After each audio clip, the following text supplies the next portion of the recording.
আসসালামু আলাইকুম দর্শক বন্ধুরা, আপনারা কেমন আছেন? তো এখন সকাল 7:50 এমডি ইয়ার খান এক পটুয়াখালী থেকে আসছে। তো আপনারা দেখেন ভিডিওটা। ইয়ার খান কিছুক্ষণের ভিতরেই সদরঘাট টার্মিনালে পৌঁছেবে।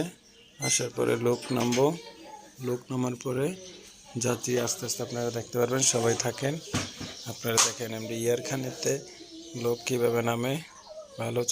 ভালো লোক আসছে। এখন বর্তমানে শীতের সময় ভালোই লোক আল্লাহর রহমতে আসতেছে লঞ্চে। তো আপনারা দেখেন, আপনারাও আসেন, লঞ্চে যাতায়াত করেন, অনেক ভালো হবে।